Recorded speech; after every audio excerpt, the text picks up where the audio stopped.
Pi buddhang saranang gacchami tatiyampi dhammang saranang gacchami tatiyampi sanghang saranang gacchami.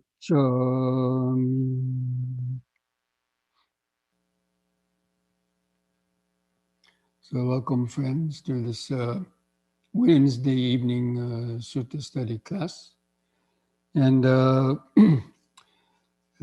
this evening we're continuing with looking at the suttas in the Anguttara Nikaya Book of Tens.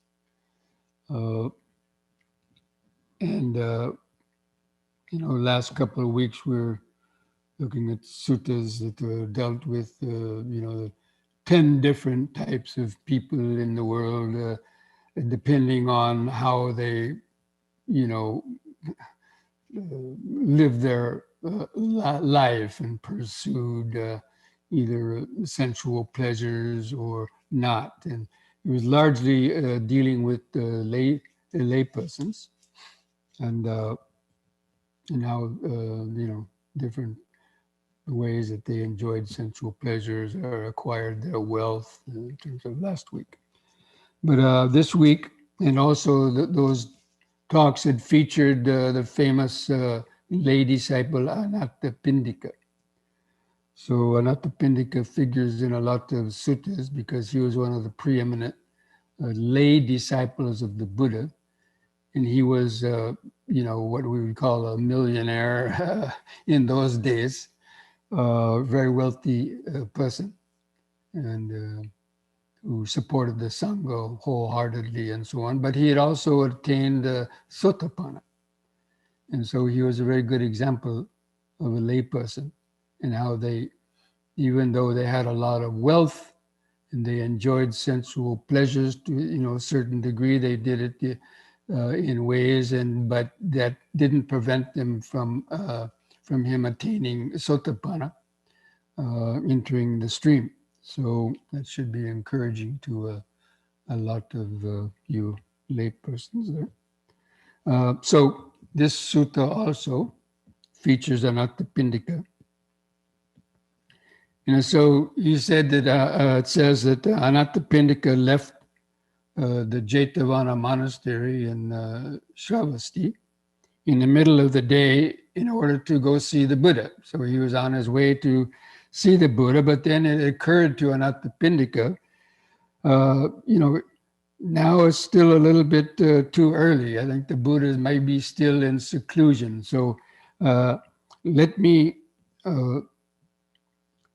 go to the park of the wanderers of other sects. So, where the Buddha was staying in the forest, some distance away, were these rival sects of what are called wanderers, who believed in different types of doctrines. And we've talked about those before. And and of course, these wanderers knew about Anathapindika, and he was one of the Buddha's foremost lay disciples, clothed in white and so on. So Anathapindika went to this park of the wanderers.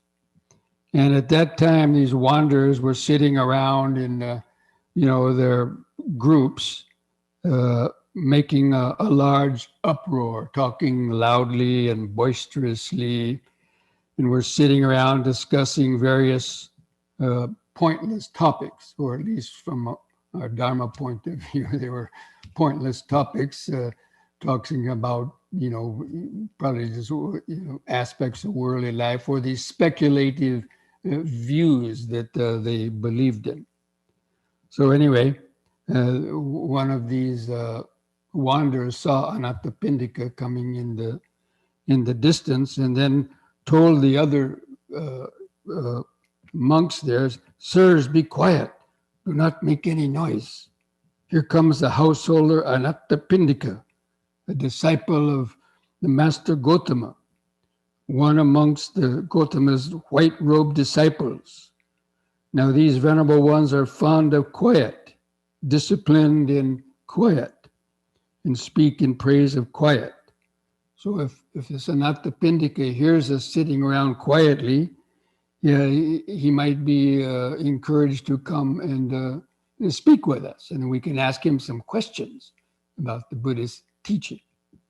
So those wanderers, quieted down their talk, and then Anathapindika came over to them and exchanged greetings with them. And then the wanderers said to him, "Tell us, householder, what is the ascetic Gautama's view?" And Anathapindika replied to them, "Sirs, I do not know the Blessed One's view in its entirety." Because, of course, Anathapindika, wasn't an arahant and was just a sotapanna, or maybe he wasn't even a sotapanna at this time. It's not known. He might have become a sotapanna later in his years. But anyway, even if he's a sotapanna, he has his view isn't totally expanded. But so he said, or maybe it was his modesty. So he said, "I do not know the Buddha's view in its entirety."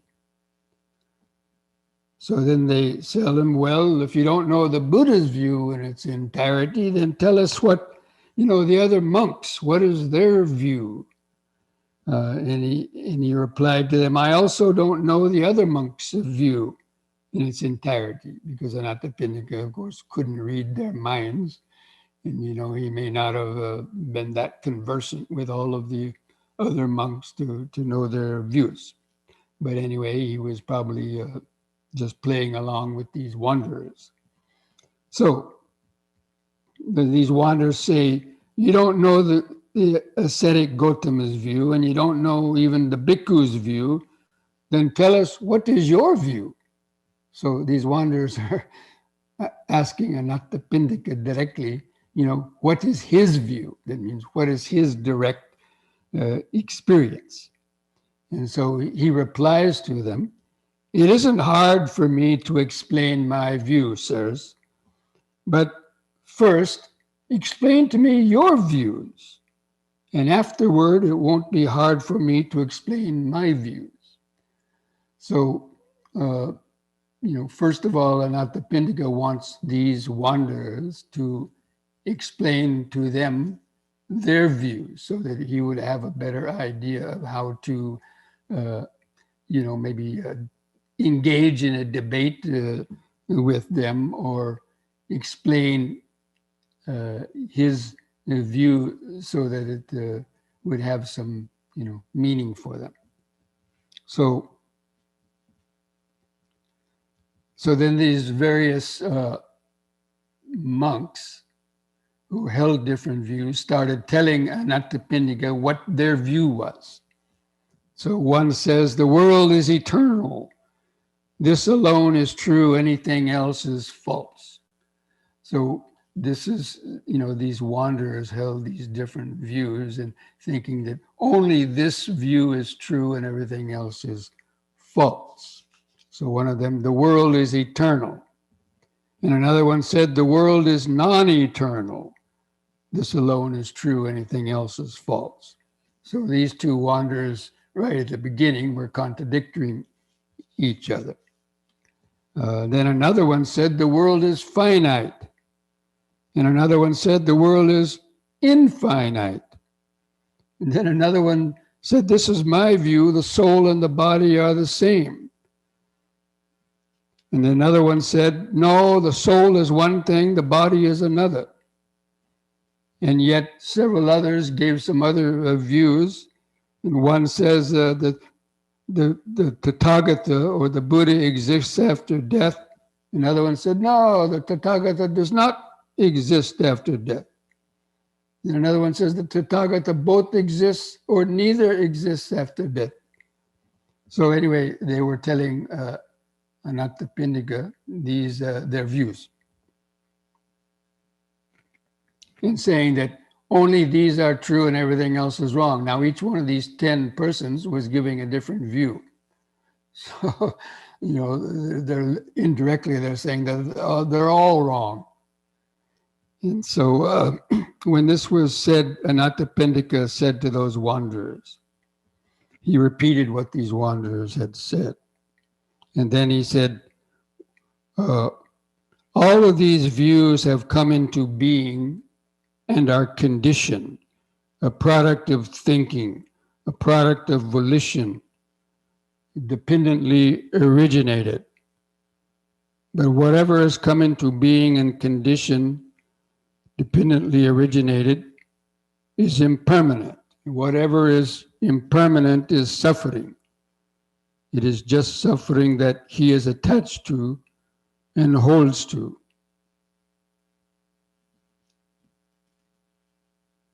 And so they're telling that they were telling that to Anathapindika. And so those wanderers told Anathapindika, we have each explained our own views. Now tell us your view.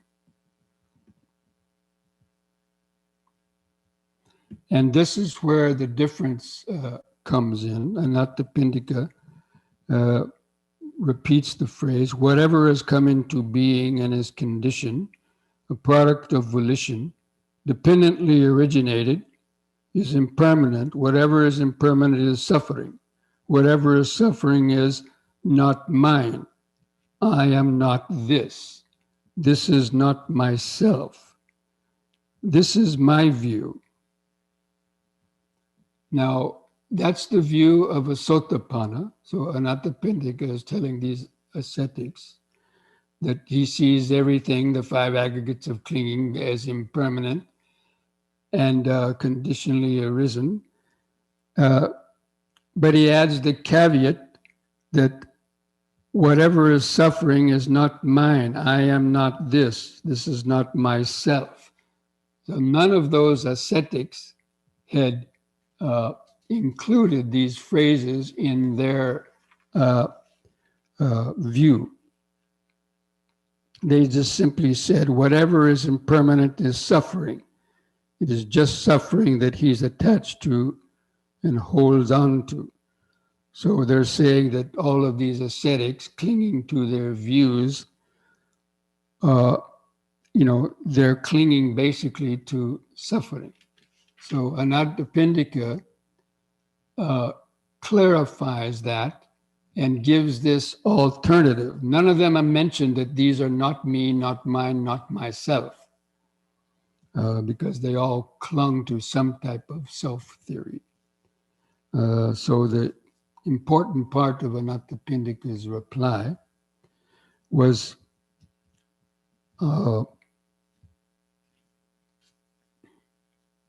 that whatever is suffering is not mine, I am not this, not myself.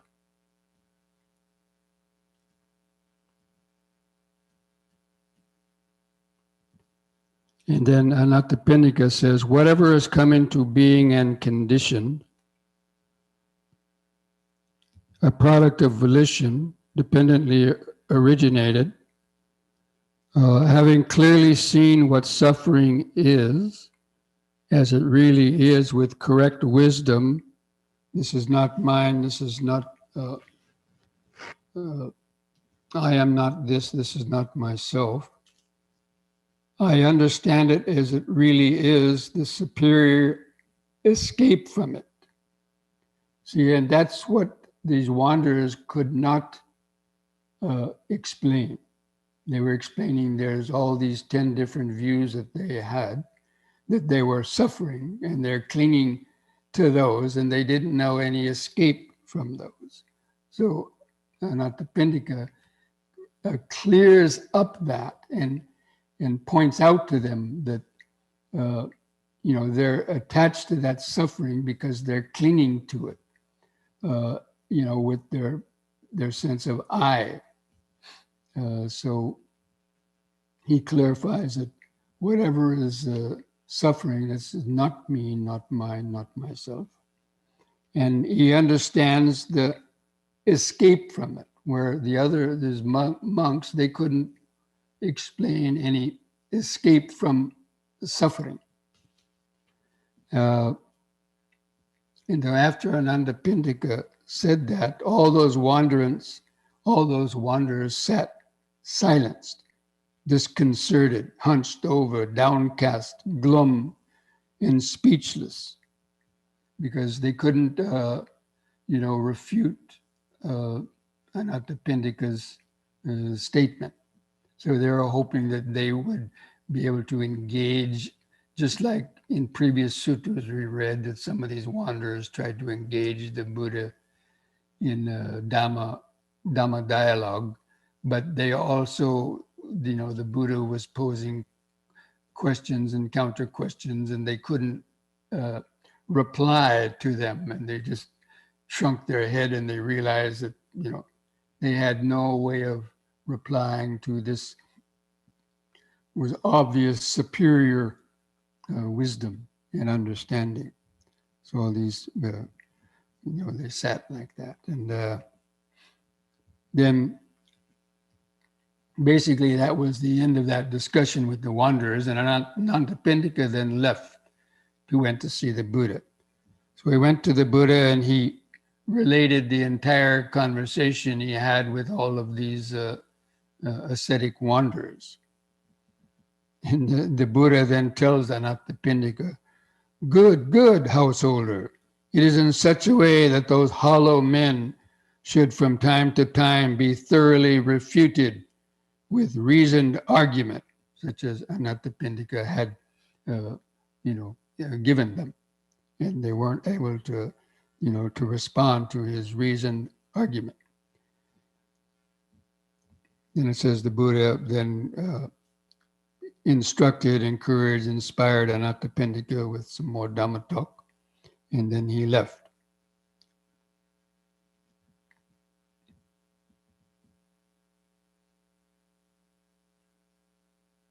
And then the Buddha, after Anathapindika left, the Buddha addressed the monks, saying, if any bhikkhu, even one ordained for 100 years in this Dhamma discipline, would thoroughly refute with reasoned argument the wanderers of other sects, he would refute them just as the householder Anathapindika has done. So the Buddha was praising the way that Anathapindika handled those wanderers, even though he was just a lay person, in white, that he was able, he had a good grasp of the Buddha's teaching. And even though he said, he didn't understand the Buddha's view entirely, the main view, all that you really need to know it's in entirely, that all conditioned dhammas, all the five aggregates and all different types of theories and so on, are impermanent and a source of suffering if you cling to them. And even that suffering and all those views should also be regarded as this is not me, this is not mine, and this is not myself. It's just simply the Dhamma. But these monks were clinging to it, that this alone is true, everything else is false. So they were tightly clinging to those views, even those views themselves were kind of false. And so they were caught in the web of suffering. Anyway, that is that sutta. So the takeaway from that and the importance of that sutta is, and the difference between all the other teachings that are all these, all the different views are skillful means and not to be clung to, and all the five aggregates, all dhammas, the conditioned dhamma, as well as the unconditioned dhamma. Nibbana is to be regarded as this is not me, I am not this is not myself, in order to overcome the ego consciousness. And that's what these wandering ascetics were not able to overcome because of their clinging to their views. So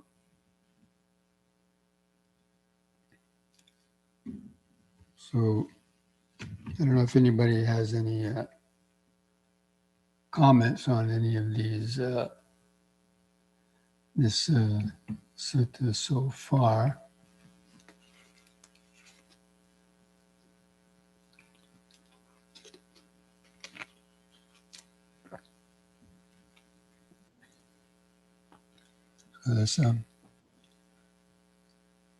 This question is, aren't these the 10 unanswerable questions that the Buddha wouldn't answer?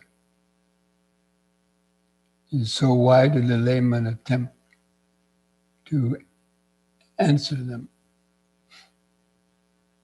Well, the Buddha didn't answer those questions because those monks, he knew that those other wanderers were clung so tight to their views that and no amount of explaining was going to, answer them. He didn't want to answer them because they didn't pertain to the Dhamma. So that's why usually when you read these suttas in which the Buddha is talking about, when these monks came and asked them these questions, at the end he said, look, let's set aside those questions. Let me teach you Dhamma. And so that's the important. He wasn't interested in answering those questions. He wanted to teach them Dhamma. And what he taught was normally the Paticca Samuppada, as we were talking about just the other day in the other class. Or that actually the next sutta that we are going to go over, I think, might be discussing that too. So, those are those 10 speculative views the Buddha refused to answer them because he wanted to, teach them the Dhamma. He didn't think that those were, because people they were clinging to these views. So the Buddha wanted to teach them the end of views, to reach the end of the clinging to any view. Even the Buddha didn't cling to any view because he simply taught people how to overcome the self-delusion, and in order for the ego to totally dissolve. And when you experience that dissolution of the ego, that's no longer a view. That's a direct experience. And these other people didn't have any direct experience of the stuff they were talking about. They were just repeating what they had learned from their teachers or a teacher's teacher and so on, or just reasoned out with their intellect. But the whole Dhamma teaching is about eventually purifying the mind of the self-delusion by not clinging to any of the aggregates. This form, feeling, perception, volition, and consciousness this is not me, I am not this is not my self. I mean, it's a skillful view, but he didn't cling to that. The point is, when you practice that, it leads to the dissolution of the ego consciousness. And then that's the direct experience of liberation. And that's not a view. That's a direct experience. So that's, that's what the Buddha is always trying to, point out.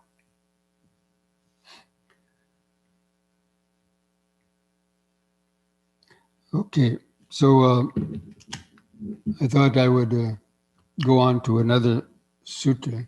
We have time. We'll try to cover two suttas this evening. I sent this other one out too. It's number 94.4, or Vijayamata.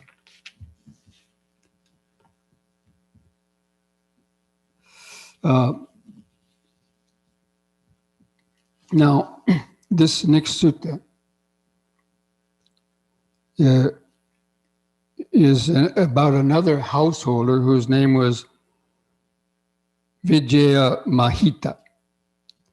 And he also was going to see the Buddha, but you see, the Buddha usually meditated from after his morning meal. He went in the forest in the heat of the day into the cool of the forest and meditated, then came out around evening time. So these people were going to visit the Buddha in the middle of the day, and they thought, well, the Buddha's probably still meditating. Okay. So so this person also went to this park of the wanderers. So it's part of the same group of the wanderers, although this is a different place. So it's not in Savatthi, it's a different place. So this group of wanderers could have been different, different monks.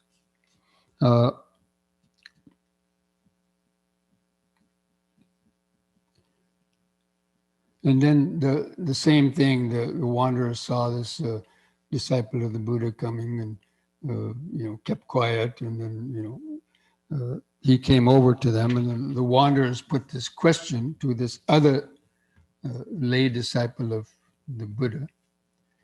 And this is a little bit different. So they asked this householder, is it true, householder, as it is said that the ascetic Gautama criticizes all austerities and that he unreservedly condemns and reproves all who live such a harsh and austere life? Now, this, of course, refers to the middle path, and that the Buddha, when he was also one of these wanderers, when the Buddha first left the palace for the first 6 years, 5 or 6 years or so, he, lived with these different teachers and with these different groups of ascetics, and he practiced all of these harsh austerities, thinking that by torturing and causing pain to the body and depriving yourself of every little scrap of any kind of pleasure or anything, that was a way of kind of liberating the soul from the body, because this was one of the kind of important views that was held by a lot of the ascetics at the time. And so the practice of self-mortification, the Buddha practiced that and became a master of it, and almost died because of that, by starving himself so much. And then he realized that that's not the way to liberate the mind. And that's when he came up with this middle path, not to deliberately cause the body pain, but on the same hand, not to indulge in sensory pleasure. So, that middle path is what, the Buddha's teaching is sort of based on. And anyway, so this householder replies to them, no, friends, the Buddha does not criticize all austerities, and he does not unreservedly condemn and reprove all of those who live a harsh and ascetic, austere life. But he clarifies, he says, the Buddha criticizes what deserves criticism, and he praises what is praiseworthy. By criticizing what deserves criticism and praising what is praiseworthy, the Buddha speaks on the basis of distinctions. He does not speak about these matters one-sidedly. So think all austerities are, baseless and useless. He doesn't say that. Some are not. So he makes that distinction where these other wanderers are assuming or telling that the Buddha, condemns all austerities and harsh life.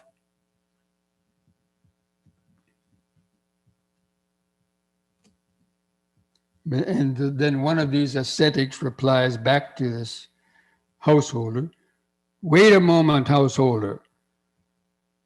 That ascetic Gautama whom you are praising is an abolitionist and who refrains from making definite declarations."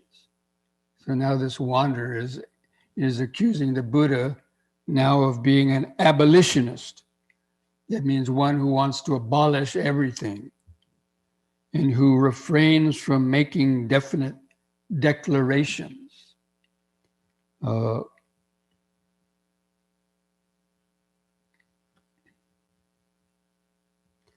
And then the householder replies to them, "I will deal with that point too, sirs." This lay disciple is replying to these ascetics. "The Blessed One has validly declared this is wholesome and this is unwholesome. When he declares what is wholesome and what is unwholesome, he's making definite declarations. He's not an abolitionist. He's saying this is wholesome. What is this? And he usually refrains, he says the 5 precepts. This is wholesome. Abstaining from taking life, abstaining from stealing, abstaining from sexual misconduct, abstaining from lying, abstaining from imbibing alcoholic drinks, and so on. You probably even said drugs, because a lot of these ascetics probably were smoking marijuana and ganja because it existed back in those days too. I'm not sure, but usually we assume that. So he's saying, no, the Buddha didn't say abolish everything. He said those things that are wholesome, keep them. That means the 5 precepts. And what is unwholesome, abolish the unwholesome. That means breaking the precepts, abolish breaking the precepts and follow keeping the precepts. That means, making bad karma and cultivating the good karma. And then after the householder told these ascetics that, again, they become silenced, disconcerted, hunched over, downcast, glum, and speechless. I love those little adjectives that the Buddha was giving, when he saw these, when somebody has been kind of defeated and they have no way of answering because they realize that what the other person is saying is superior to their, views. And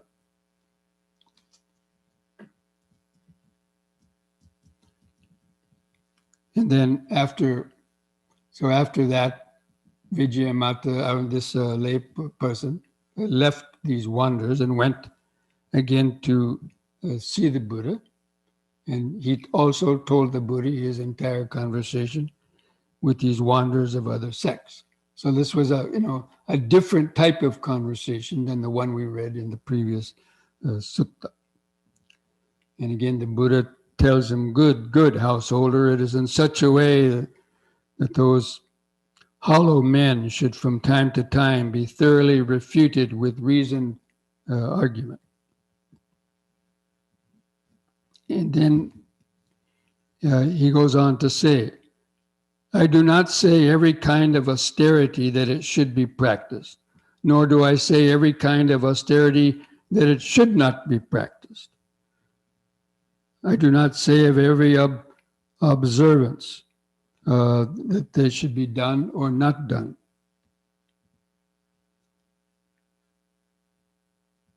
I do not say that one should attain every kind of liberation, nor do I say that one should not attain any kind of liberation. So the Buddha did make specific, definite statements about things, but it was always about things that led to the true Dhamma, led to the destruction of the defilements and to the attainment of enlightenment. So that's what, he praised, and didn't praise things that didn't lead in that direction.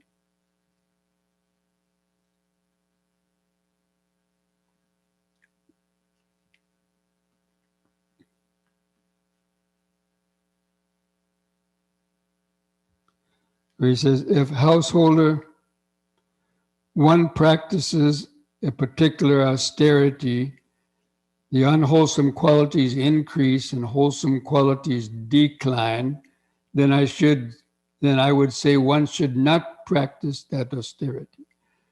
But whatever one practices, if the unwholesome qualities decline and the wholesome qualities increase, then I should say one should practice such austerity. Now, for example, there are 13 ascetic practices that the Buddha told certain monks that offered them, if you want to practice these, what are called the Dhuttangas, 13 Dhuttangas, you can practice them. And by practicing, if it helps you to develop those good qualities, and the unskillful qualities decrease, and it helps you, lead you toward more concentration, mindfulness, and wisdom, then practice them. But not every monk could practice them and gain that benefit. So some of them, that's why some of the monks did not practice them, because it didn't, for whatever reason, but many of them did. So that was, for example, never laying down, always, even when you're sleeping, is sleeping up in a sitting posture, or living out underneath the trees, not sleeping inside houses, or staying outside in the nature, only going pindapata, to every house, and so on. So the Buddha didn't require monks to follow all those rules. I mean, they have their own standard monastic rules, but it didn't include some of these extra austerities. So this is just an example. If the ones who practiced them, like Mahakassapa and many others, they found them very good for them, and they followed them, and it helped them to attain enlightenment. So he didn't tell the monks not to practice them. But other monks who practiced them, and it just, said, oh, I'd never be able to do this, I can't do this, and they forced them to practice it, and then they would give up the training. The Buddha would say, don't practice these. So it depended on, the different conditions. And also regarding this, it says, if householder, when one attains a particular liberation, let's say like even the jhanas, unwholesome qualities increase and wholesome qualities decline, then I should say one should not attain such a liberation. But if one attains a particular liberation, unwholesome qualities decline and wholesome qualities increase, then I say one should attain such a liberation. Now, for example, Devadatta, who was the Buddha's cousin, he practiced the jhanas, which are kind of a liberation, a temporary liberation, right? But then he got some psychic powers based on these attaining the jhanas, especially the fourth jhana. And he got some psychic power where,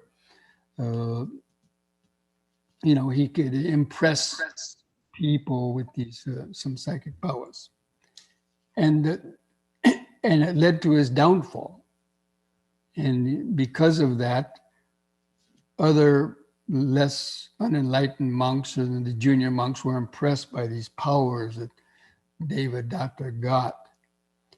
And Devadatta became infatuated about these powers, and then wanted to take over the order of the monks. He wanted to be the successor to the Buddha. And, he even tried to kill the Buddha, as those who are familiar with the story, right? So then he would say, now in that case, Devadatta practicing these temporary liberations of the jhanas, unwholesome qualities increased in him, and the wholesome ones decreased. So therefore, for Devadatta and ones like him, he would say, no, don't pursue these liberations and then they want to gain psychic power, because he saw that it was to their harm.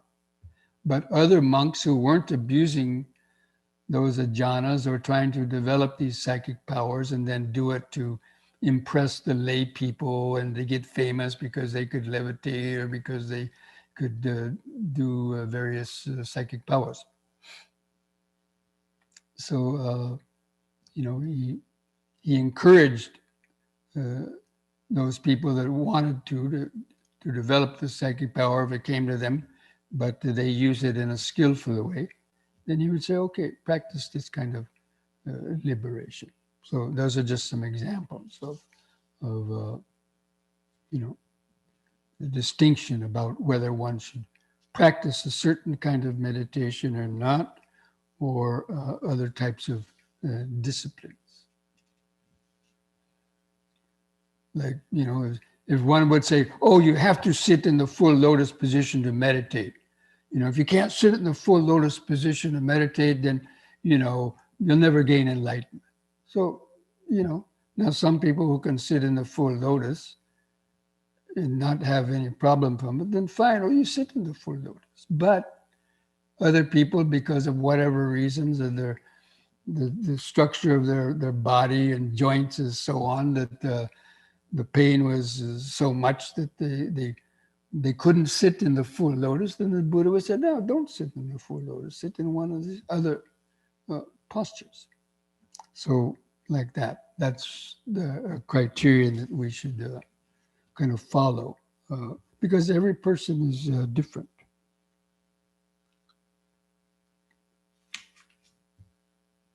So that was the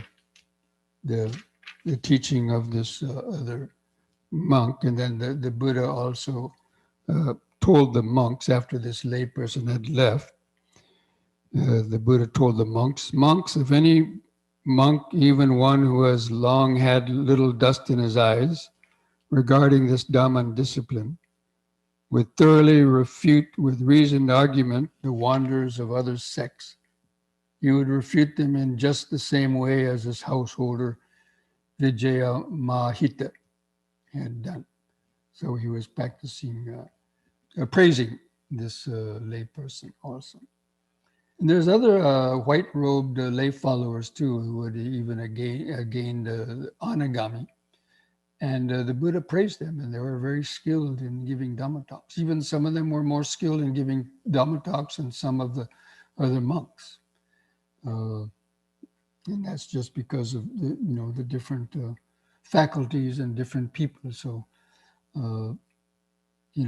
many lay people were very accomplished in the Dhamma and, attained the states of anagami, which is virtually, one step away from becoming an arahant. So that is that sutta. So those are those two sutras that I want to go over this evening.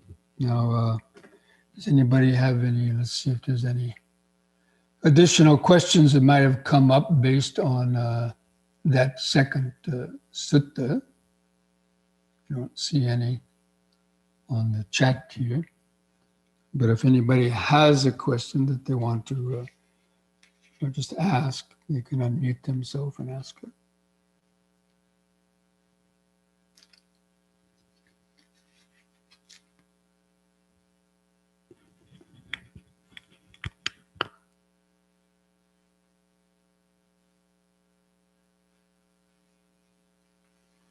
Bhante, how does the people do go astray when they achieve jhana? Jhana is supposed to be a very pure mental states, like you, and but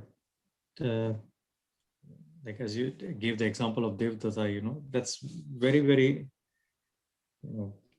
it's unfortunate and doesn't make sense sometimes, that how come, with with people go on different direction, how unwholesome state would increase. We had greed, we had the desire to usurp the Buddha. So when he gained the jhana, he got corrupted by this tantalizing, this lure to gain these powers.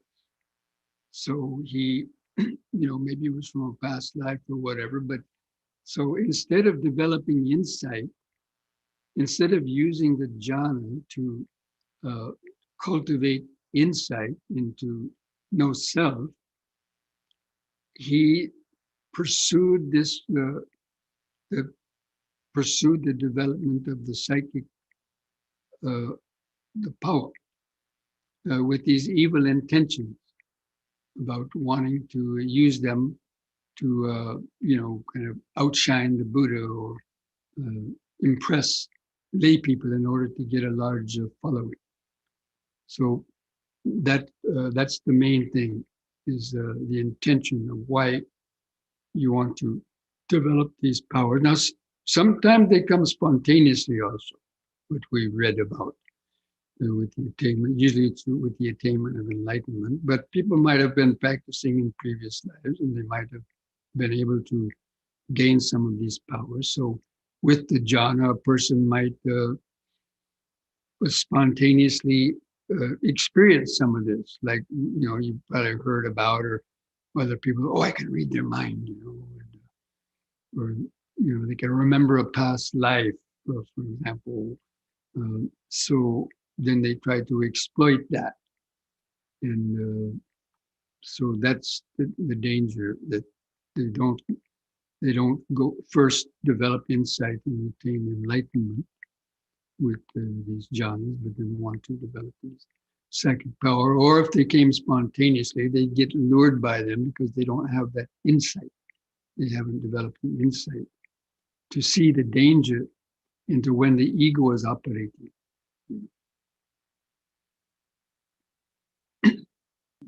But then, Bhante, wouldn't be like this will be the defilement, so they won't be, it will block themselves to attaining the jhana in future because they are desirous about certain thing.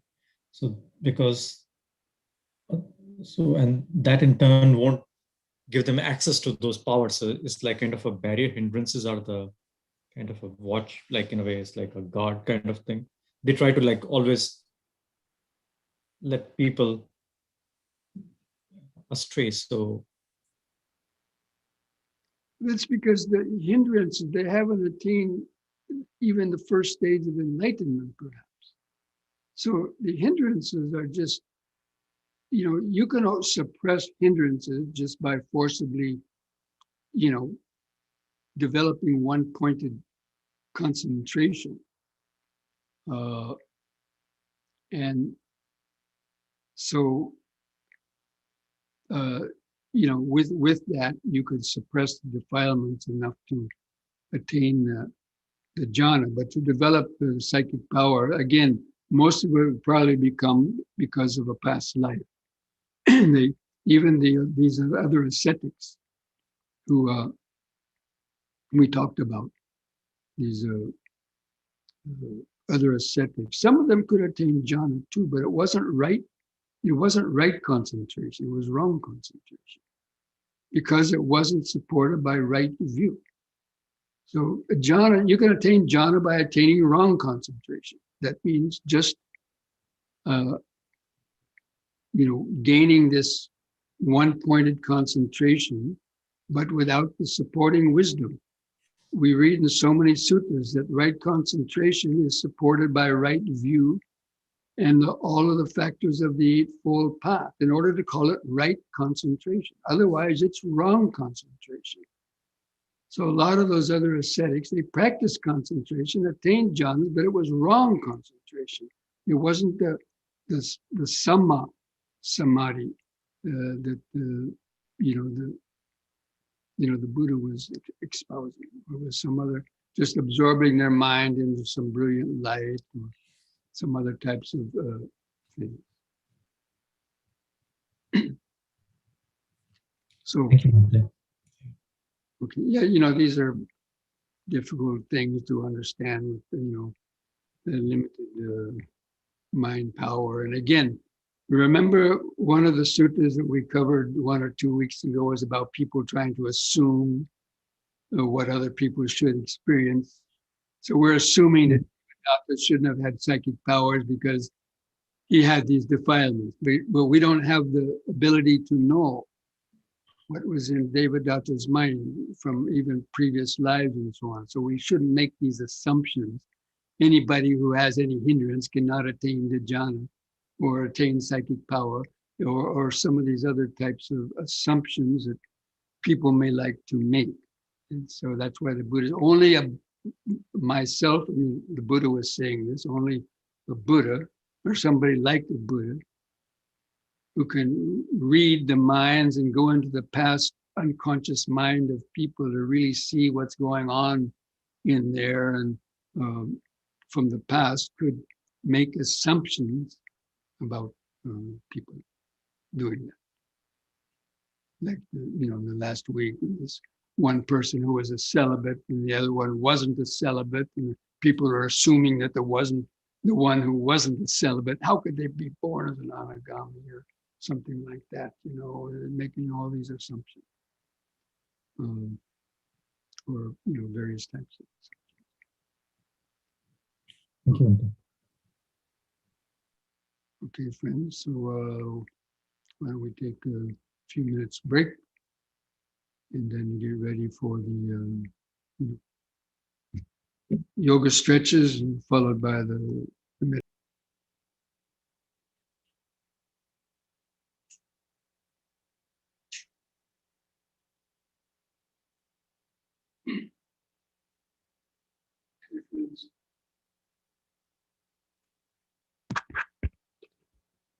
Just stand straight, relax your arms and hands to the side. Gently close your eyes. Just feel your feet pressing the floor. Try to feel the height and the weight of the body over the feet. And begin some deep, slow breathing. And take a slow, deep breath. Hold the air in the lungs 2 or 3 seconds. Then returning to the start, the out breath on the out breath. Feel the last bit of air go out of the lungs.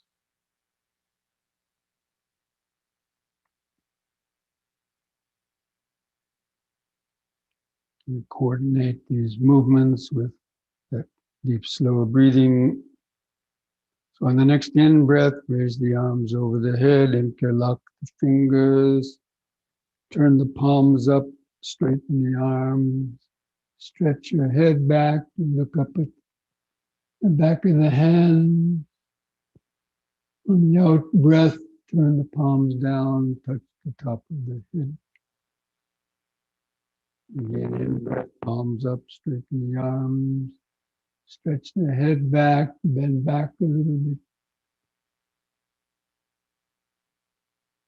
And out breath, touch the top of the head. And third time, hold that upward stretch longer.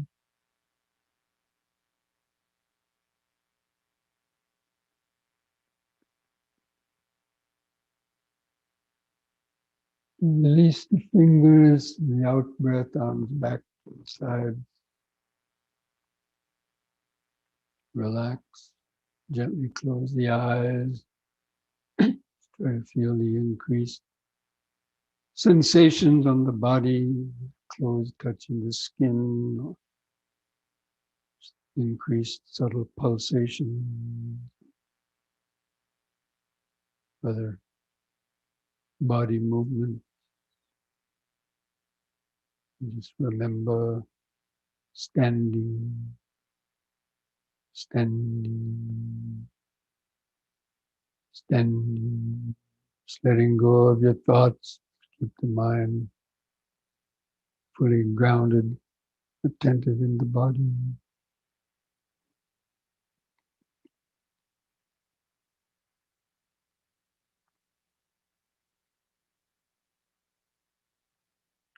And then on the next in breath, push up on the toes as you raise the arms up over the head in this way, facing the palms toward each other.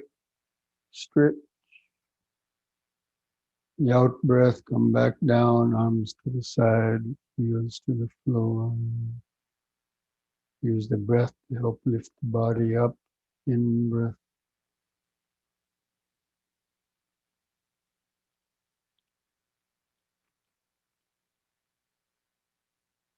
Out.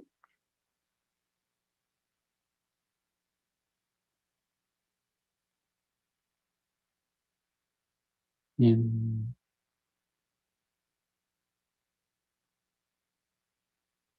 Stretch.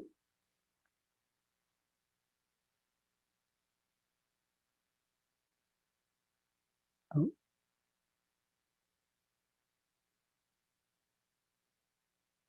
Relax. Close the eyes, just feel the subtle sensations, the increased life force vibration, just the sensation of clothing touching the skin. Remember standing, standing.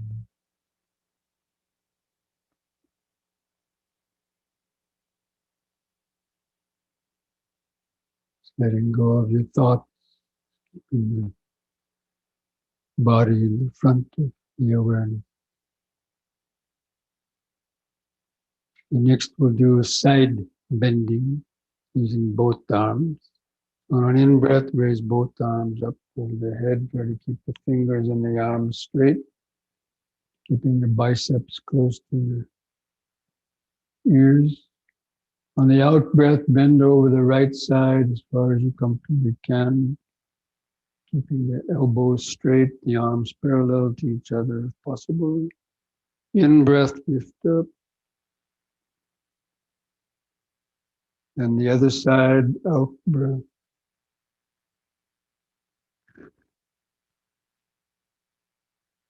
In-breath. Again to the right, out-breath.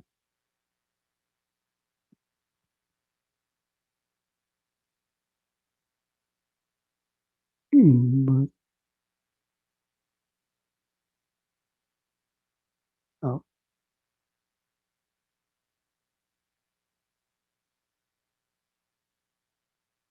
In.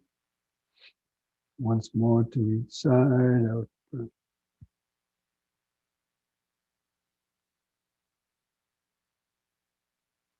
In. Out.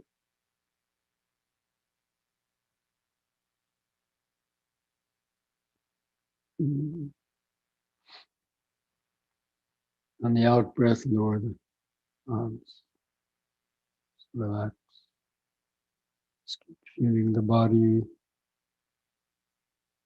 Each exercise will generate different sensations, different parts of the body.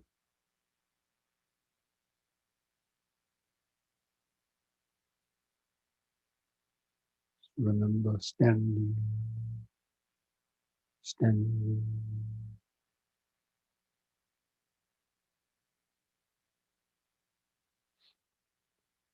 Okay, now spread the feet apart about 3 feet, and we'll do lateral twisting of the spine,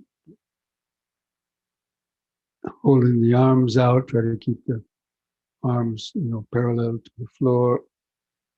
Breathe in. On the out breath, twist to the right. Focus on the hand going back. Twist around to the right. As far as you comfortably can. Don't lose the balance. In breath, come back to the front. Let your feet turn with the body a little bit to help keep the balance. Out breath.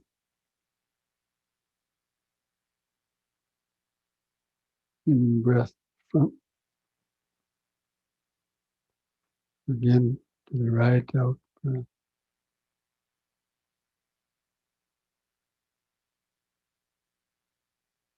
in, out.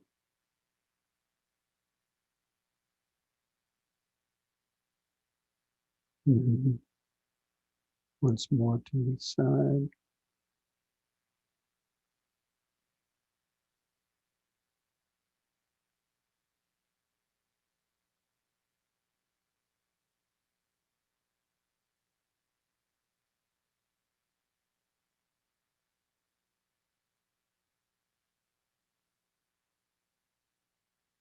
And relax.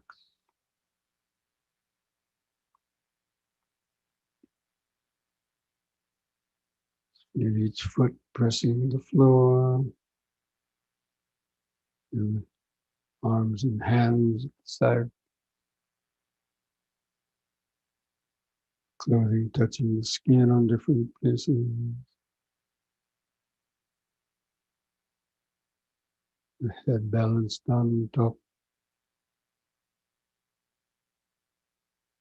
Subtle life force vibration, pulsation.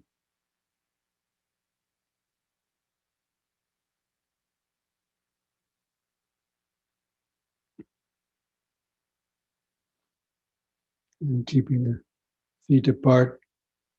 Last exercise, we'll do forward and backward bending. Just be careful on the back bend. Don't bend back too far the first time. Be careful coming up from the back bend. And breathe in. On the out breath, bend forward. Keep the head up, looking out straight ahead. Let the hands come to the knees the first time. Keep the legs straight, the arms straight, or flatten the spine to get the hump out of the spine. And lift up on an in-breath. Move the hands around the back under the buttocks for support. Let the head go back, gently bend backwards on the out breath. Not too far. In-breath, lift up. And again, out breath, let the hands come down below the knees, about halfway. Still keep the head up, legs straight, feel the stretch in the back of the leg. In breath, lift up. Again, the back bend. Bend back a little more.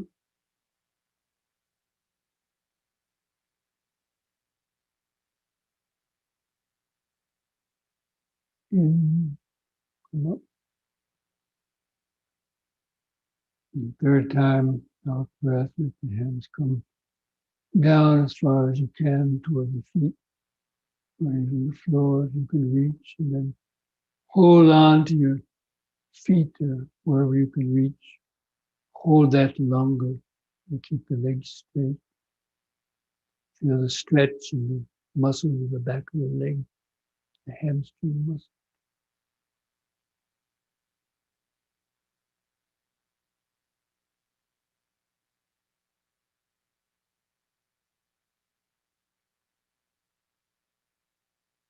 In the in-breath, lifting up. And once more, the back bend. Out breath.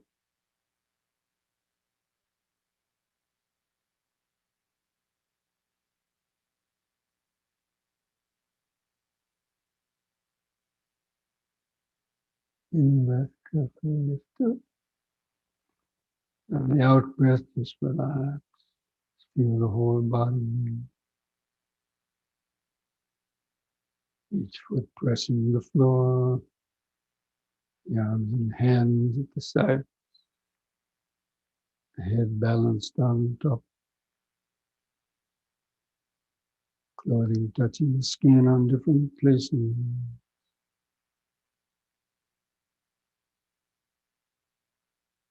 Subtle life force sensations, pulsations. under the skin.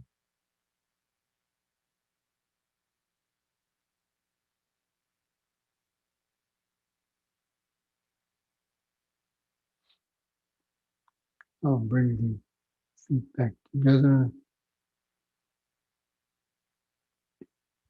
And feel the whole body from the head down to the feet back up to the top of the head. Standing, standing.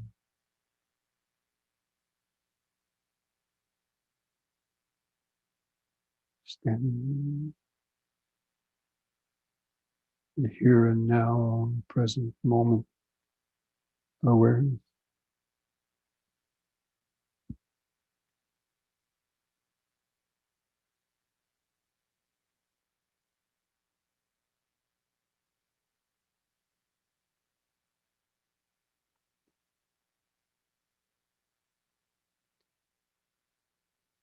Okay, so let's come back to our seats. Get ready for the sitting meditation.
Okay, friends, so you're ready for the meditation.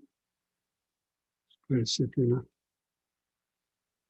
comfortable but straight posture. Turn off my video. You just see the still image behind.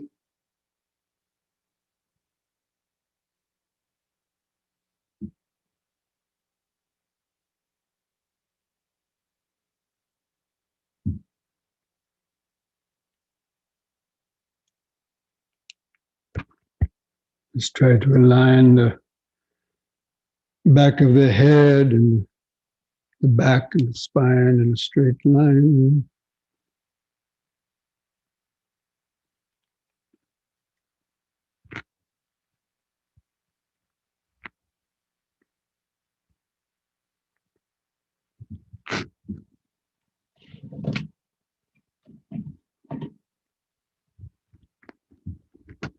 Try to find the center of gravity of the head and spine over the hip.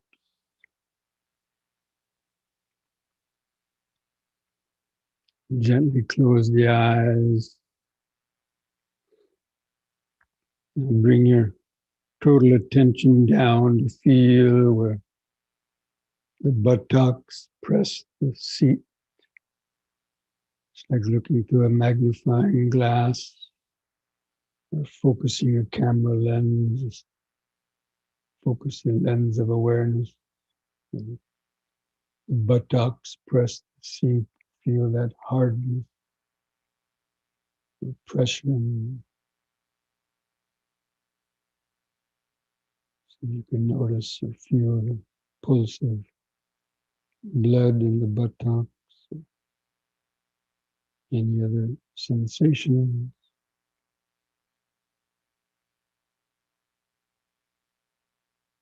So just remember that now the body is sitting.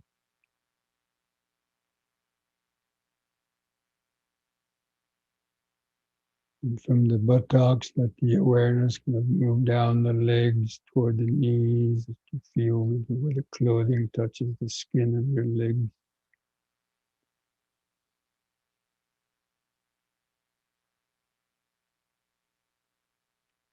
And going over, around the knees, down into the lower leg.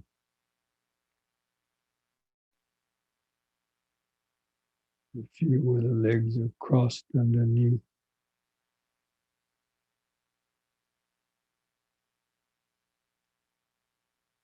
And feel your feet, starting with the heels. If you can just focus on the heels of the feet. Feel the pulse of blood in the heel, or any other sensation.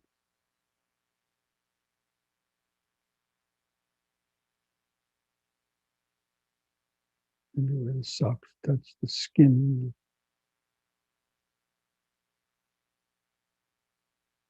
And gradually just feeling the rest of the foot, feeling the arches of the feet, and then the toes.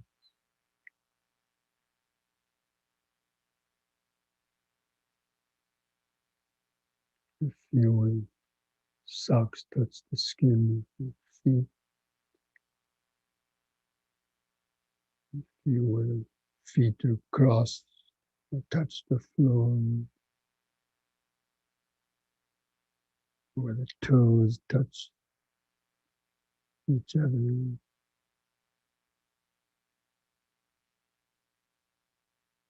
Any pains in the feet.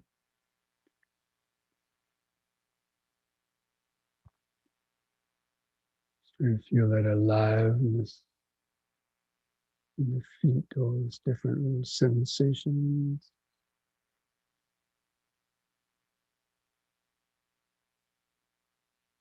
Holding your attention there, the concentration, the awareness of being able to notice the different little sensations within that concentrated focus.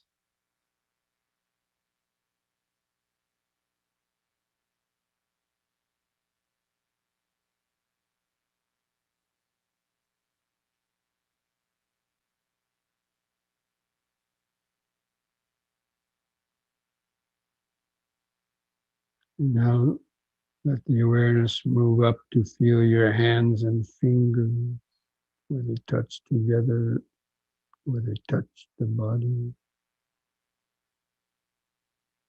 Try to notice the outline of different fingers.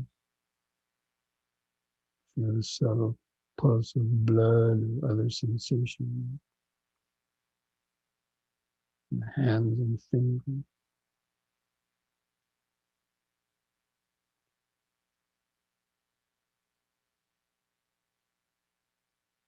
It's like looking down through a microscope. Feel all those different little sensations in the hands and fingers.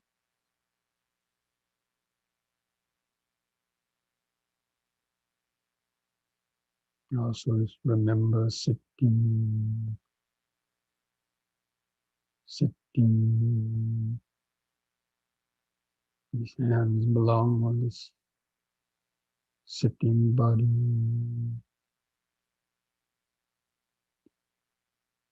Now move the attention up to feel the weight of the arms hanging from the shoulders. Relax the shoulders.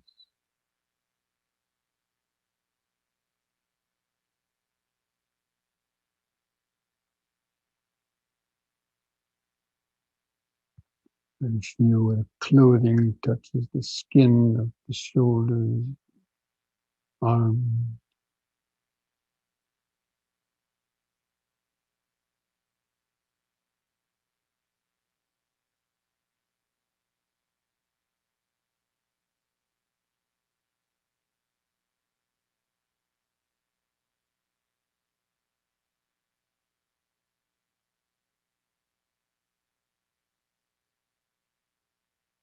Now moving the attention up to feel the base of the neck, the outer neck.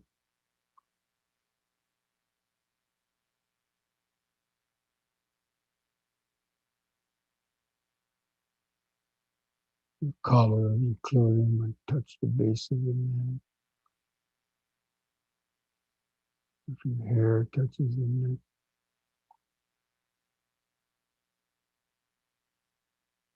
Any other sensation. And try to feel inside the throat.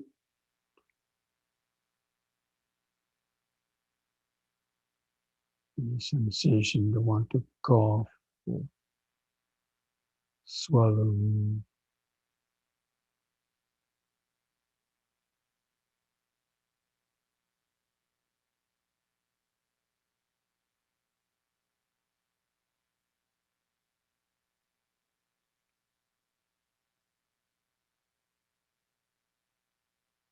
Now moving the awareness up to feel your lips touching together.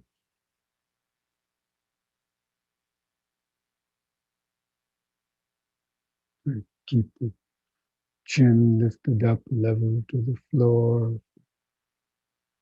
Head is drooped downwards. Lifted up level to the floor. Feel the upper lip touching the lower lip. Feel the sensation of dryness and moistness in the lip.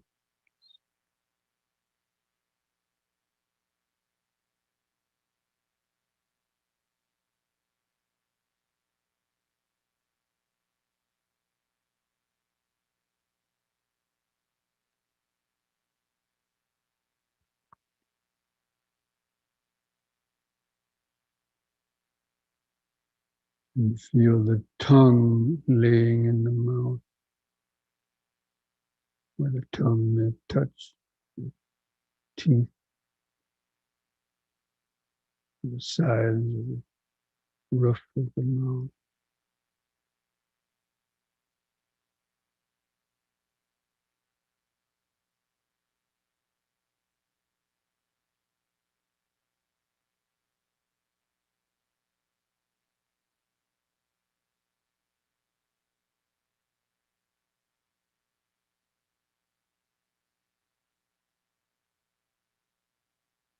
Now feel the eyes resting in the socket,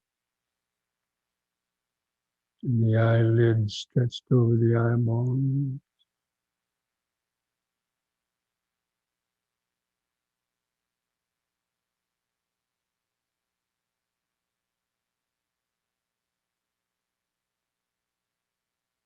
And feel the subtle eye movement,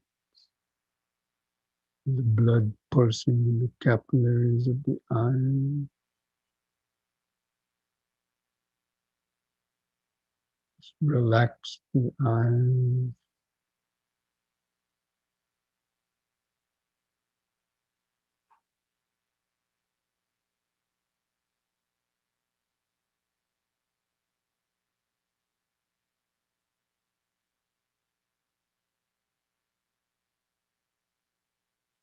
You might see some light or color,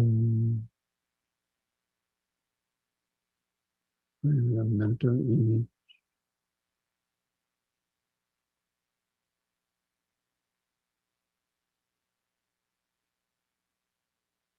Just resting the awareness behind the eyes. Just kind of imagine that what's behind your eyes is a video camera. Just to feel the inner face. Just kind of looking through the eyes, with the eyes closed, of course. Just feel the nose and skin of the face. Feel that stretched feeling of the skin across the skull, the forehead, the cheeks, the nose, the chin, the lips.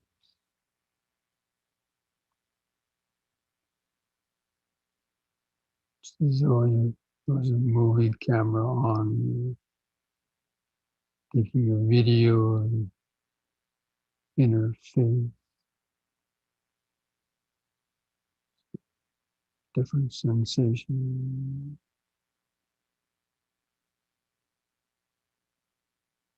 Try to feel that aliveness of the head and face,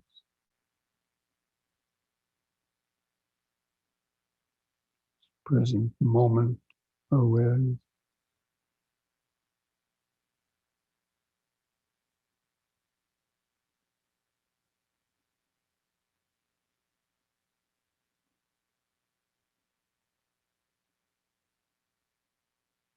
And allow that awareness to expand, to try to feel the outline of the whole body, as though your video camera was still on, opening up the viewfinder.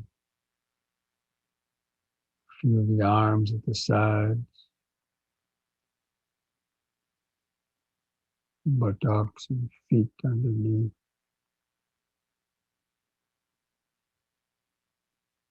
Clothing touching the skin on different places.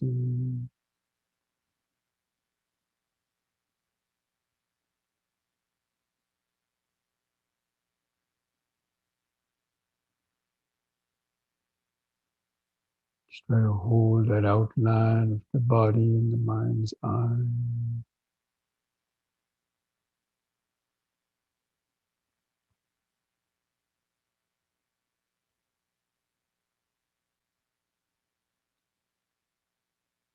Then kind of tune in to the center of that body to feel the breathing process. You might take a few deep, slow breaths. Feel that exaggerating, expanding, contracting sensations. And after breathing in, hold the air in the lungs a few seconds. Feel those sensations. And try to feel the last bit of air going out of the lungs on the out breath.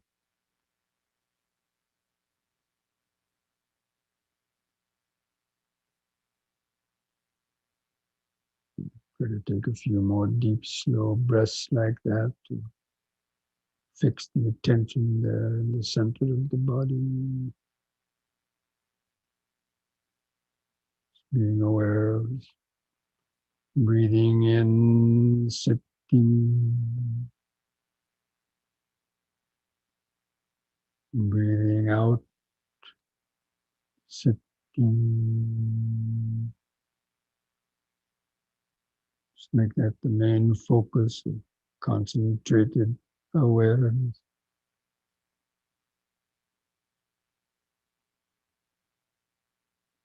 Just try to feel the 4 phases of the breath.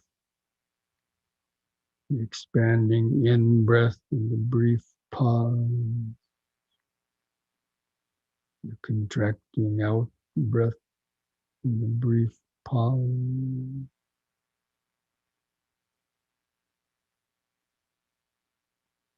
Breathing in, sitting.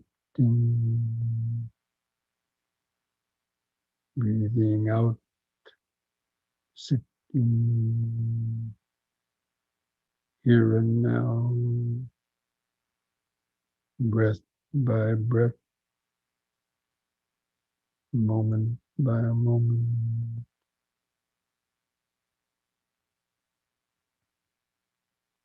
Try to have that feeling of being a scientist sitting in the laboratory.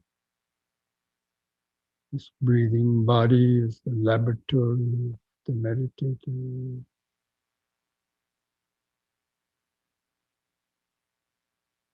Concentrated, focused awareness, the microscope.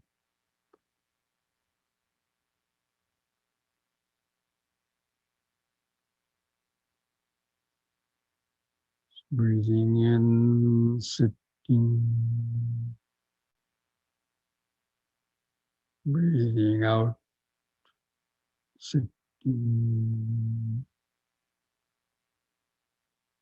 Just try to notice how each breath is different. Sometimes longer, sometimes shorter.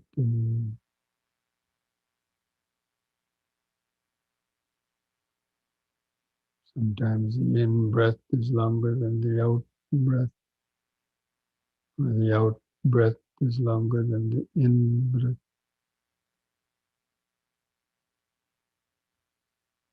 It's always changing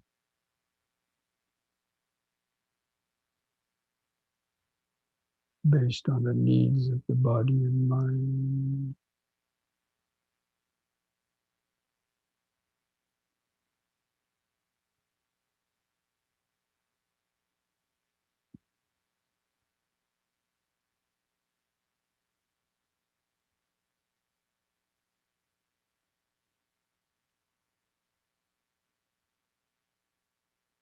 Even while being focused on the breathing process, be able to notice other sensations nearby, on your arm, your face,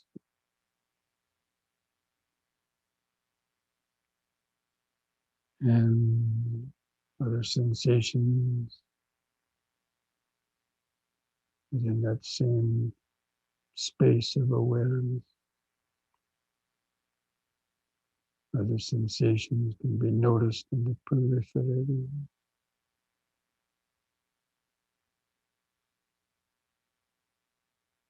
The breathing is there in the middle, around it. Other sensations can be noticed. If there's any little aches or pains or itching sensations.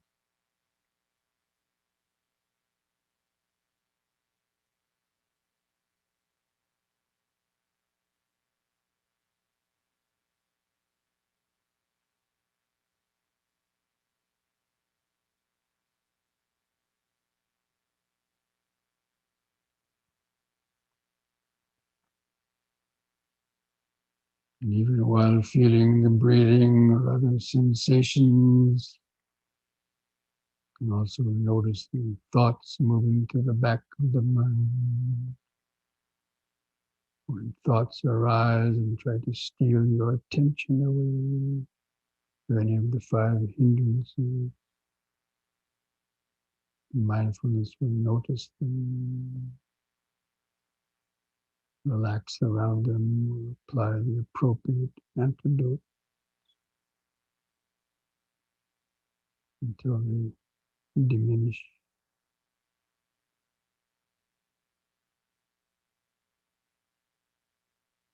Staying connected to the breathing,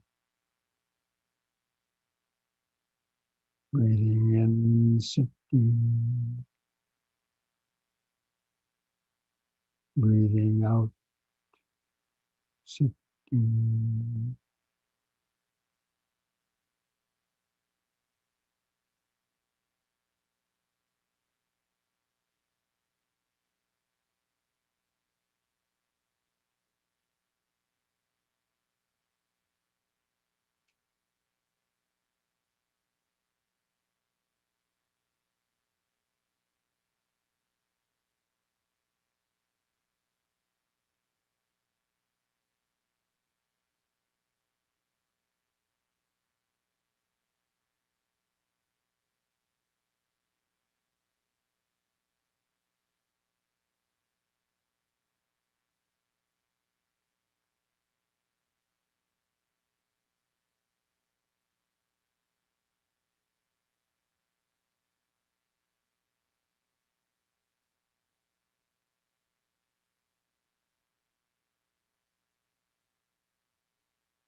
Breathing in, sitting.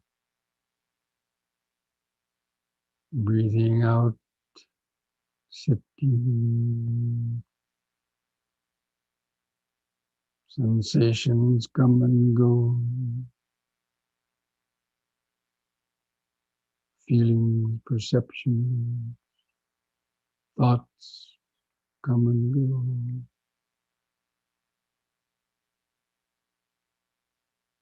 Hindrances come and go.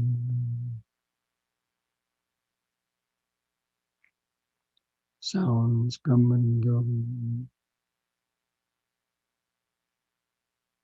These are all just the continuous flow and flux, the impermanent,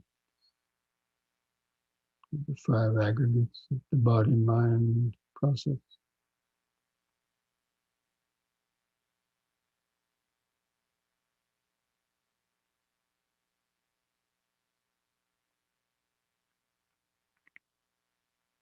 Just beneath all of that coming and going, impermanence, or mental chaos, the parallel dimension, present moment awareness, the here and now, it's connected to the breathing body,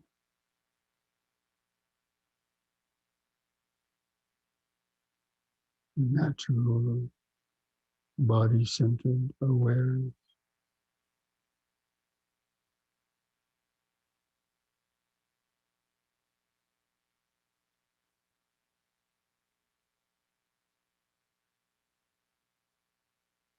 This body is like the nest for a bird. Our mind is like a bird that's always flying out to get food, various sense objects and memory, thinking. When the bird gets tired, it comes back to its nest, to rest in its nest.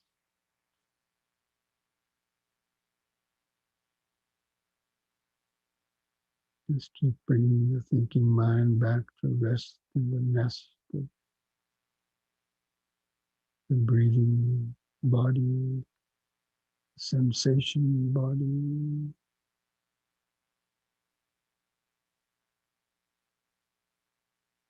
Feeling all those subtle life force vibrations, pulsation.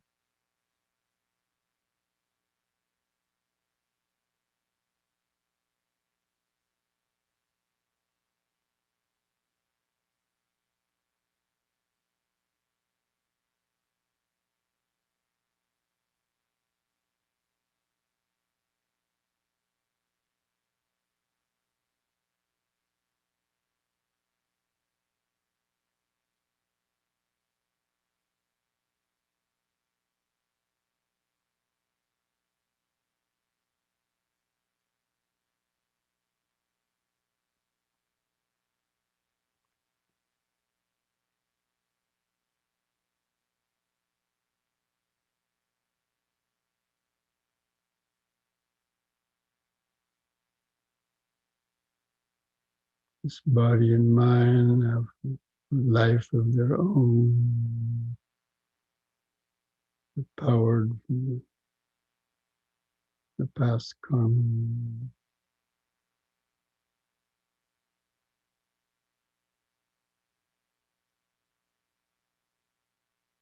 They have a life of their own and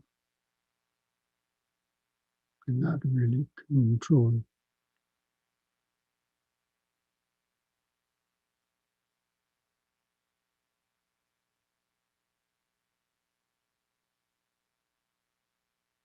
These five aggregates: material vibration, pleasant, painful, neutral sensations, perceptions, thoughts and emotions, and the consciousness, the ego consciousness.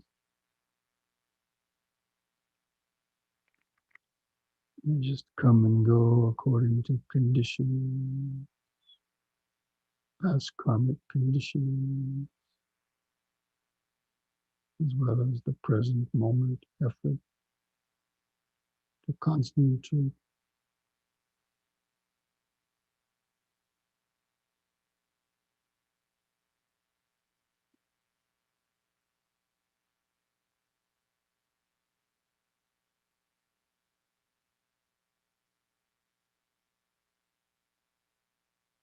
And all these five aggregates should be infused in the process of impermanence. This is not me, not mine, not myself.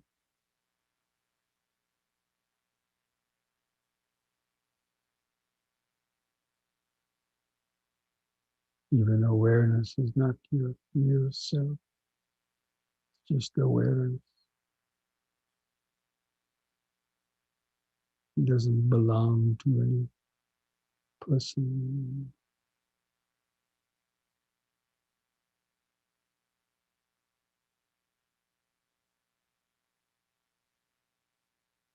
That's why the Buddha called it no self.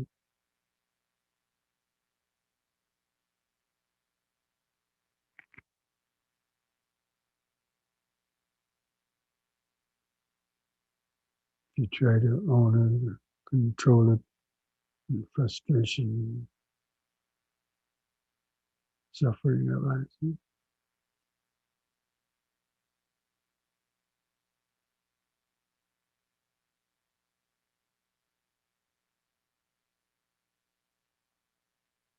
But at best, we can only sort of guide this awareness from getting stuck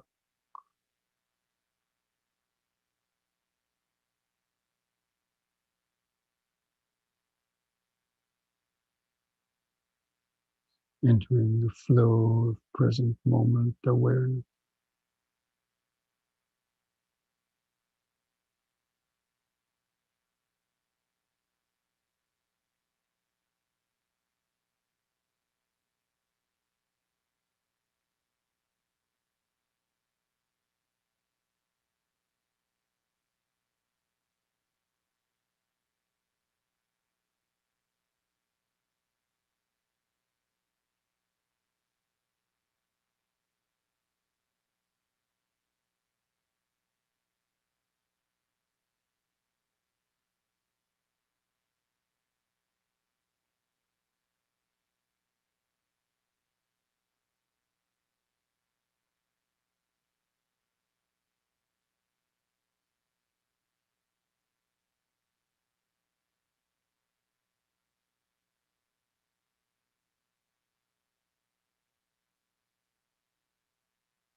So what perceptions or thoughts arise from that sound contact?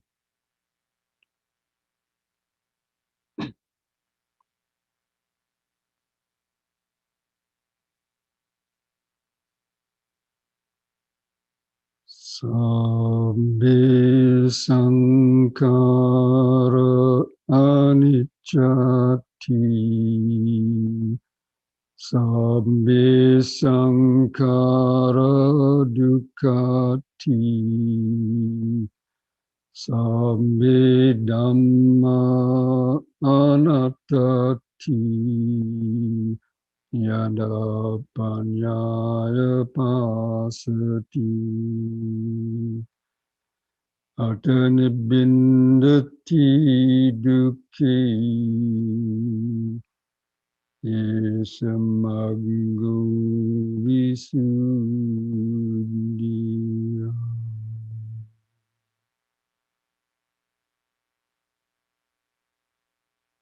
All conditioned things, the five aggregates of this body, mind, and world are impermanent.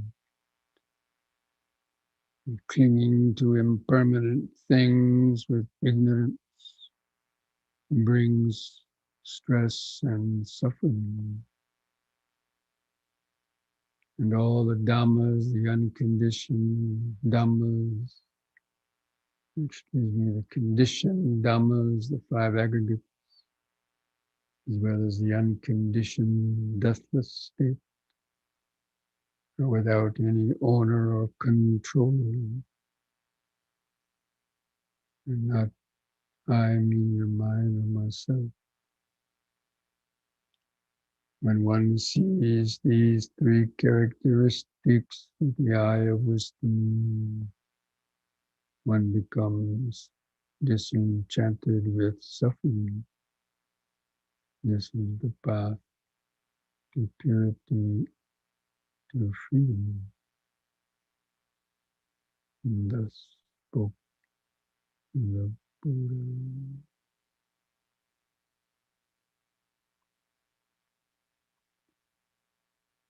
I'll spend the last couple minutes of the meditations sending out thoughts of metta, best wishes, thought vibrations, friendliness to ourself, our own body and mind, and all the beings. Let's combine that with the deep, slow breathings. Again, take some deep, slow breath, really filling up the lungs, expanding the chest, holding the air in the lungs as long as you comfortably can. Feel a relaxing contraction of the out breath. Imagine this oxygenated blood going throughout the whole nervous system, charging up the cells of the body with oxygenated blood and life force, which is like metta to your own body and mind. You just try to take several more deep, slow breaths like that, kind of just flooding the body with oxygenated blood. And these metta thoughts, thinking like this to yourself. May I be well, peaceful and wise. May I be free from greed, hatred, fear, ignorance. Be free from the pains and sufferings of body and mind brought about by such unskillful thought, speech, and actions. May I have the patience, strength, mindfulness, and wisdom to meet and overcome all difficulties in life. I'll be able to continue, deepen my understanding of the Dhamma, practice of meditation, development of mindfulness, concentration, and wisdom, to free the mind from confusion and suffering. May I be well, peaceful, and wise. And continue taking some more deep, slow breaths. Start spreading these thought vibrations, you're sending them out to your parents, family members, relatives, good friends, colleagues at work, other people you know, especially as you're holding in the breath and on the out breath, imagine these waves of metta thoughts going through their bodies and minds, soothing the pains,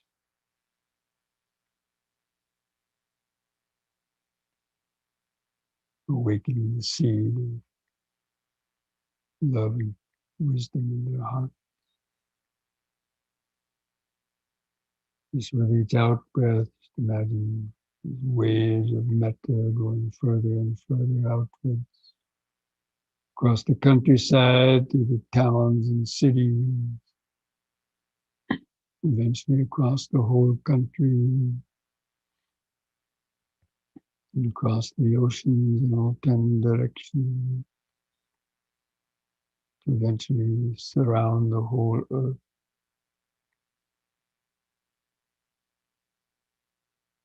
The idea that may all living beings in the whole world be well, peaceful, and wise, free from greed, hatred, fear, and ignorance.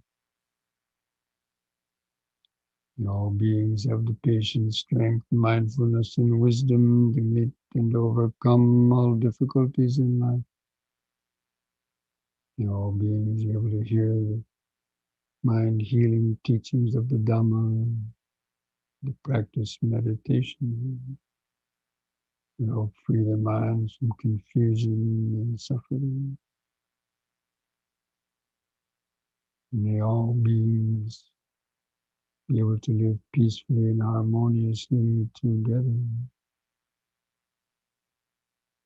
May all beings be well, peaceful, and wise.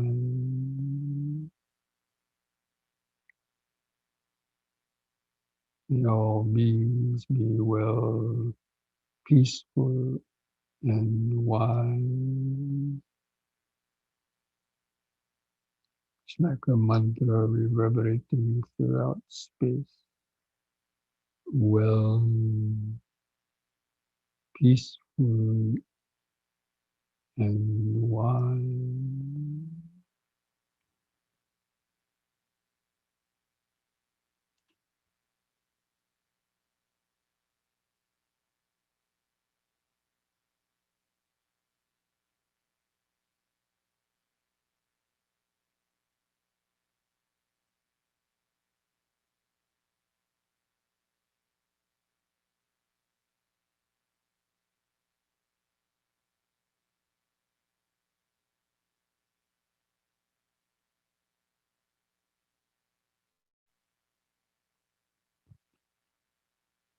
Now I invite you to join in chanting the word sadhu 3 times slowly. Finish the meditation and hold the hands together at the chest if you like. Do the chanting on a long out breath. So breathe in.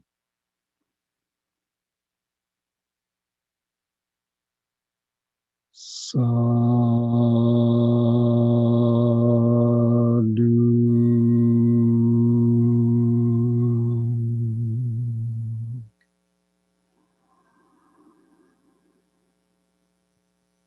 Sadhu.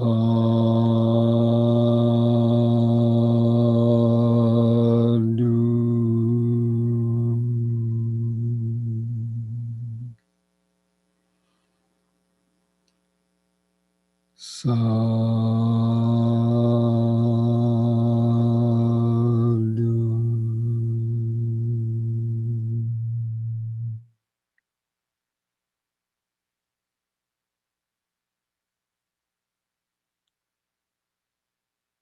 Now place the hands at the edge of the knees and take one more deep breath.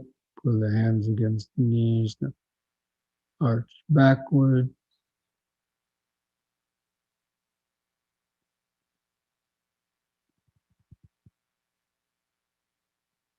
Lift the head up on an in-breath, and the out-breath, press the chin to the top of the chest. Stretch the neck with the neck.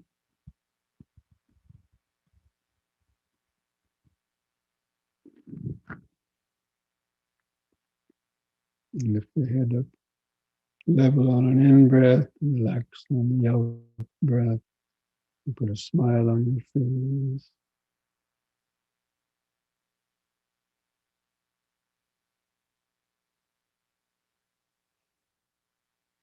Okay, friends. So this brings our Wednesday evening program to an end.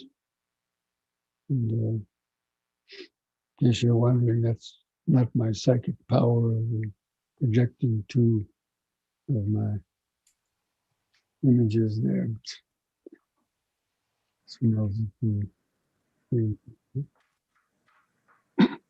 Okay, so anybody have any? Good night. Thank you, Bhante. Namo. Namo Buddhaya. Namo Buddhaya. Forget mindfulness. A day keeps dukkha away. Sutta, a day keeps delusions away. Keep up your meditation during this week. What was that, Suma? What was that question Prashant wanted us to remember, to announce? Remember that? Bhante, like our link for our Zoom session are going to be the same. So this Wednesday's the session, the Zoom session the link which you used to attend the Zoom session today will be the same for the Sunday's Zoom session. All right. Thank you. Thank you. Okay. Thank you. So we have to use the same session. Okay, Bhante, feel better. Feeling better. My ears got cleaned out.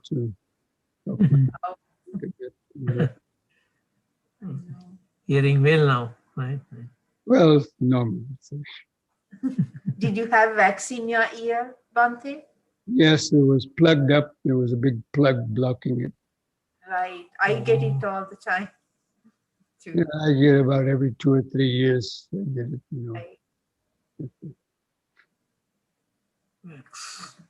Okay, friends, well, until we meet again next week on Sunday.